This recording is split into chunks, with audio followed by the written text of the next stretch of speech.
The woman in front of us was an orphan. When she turned 18, her biological parents suddenly came to find her. But to everyone's surprise, her parents not only failed to treat her kindly, but also belittled and insulted her at every turn. It turned out that while she was wandering outside, her parents had adopted a younger sister, Mary. Mary was a very scheming woman. On the very first day the woman returned home, she pretended to look innocent, claiming she had taken the woman's place all these years, and then pretended she was going to leave the family. Their mother hurried to persuade Mary not to leave, but the woman only thought Mary must be out of her mind. She despised Mary's clumsy acting, saying it could only fool middle-aged couples who never watched dramas. Her parents felt that although she was their biological daughter, she was far too malicious, so they casually assigned her to a room and never cared about her again. The woman returned to her room. She actually wanted to escape this loveless family, but she had a reason she had to stay. It turned out that in her country, every student at 18 had to take a very important exam. This exam could directly determine a person's future. The woman originally had excellent grades, always ranking first in her entire school, yet she still couldn't get into the best universities in the nation because the region she came from was extremely poor.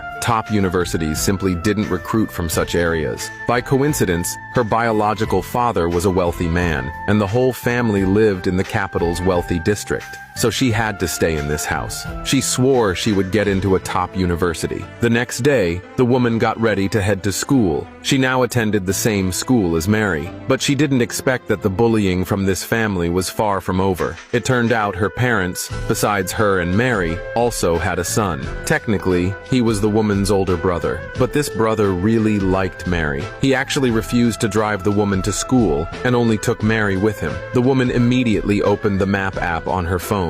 She found there was no public transportation near the villa. Taking a cab was also extremely expensive. Just as she was troubled, a luxury car suddenly stopped in front of her. It was Smith, the son of the nation's richest man. Smith happened to live in the villa next door. For some reason, he was actually willing to drive her to school. The woman was also quite puzzled. She had only heard that Smith had once been engaged to Mary, but canceled the engagement because he didn't like her. But the woman only thought for a second, before quickly getting into Smith's car, because she felt getting to school on time mattered more. On the way to school, Smith felt great admiration for her, because even in the car, she never missed a chance to study. The woman arrived at school smoothly. The school administrator assigned her to a regular class. She then asked which class Mary was in. Unexpectedly, the administrator sneered, saying Mary was in the school's elite class, while the woman was just a student from the slums, with no right to be in the elite class. But the woman happily accepted the administrator's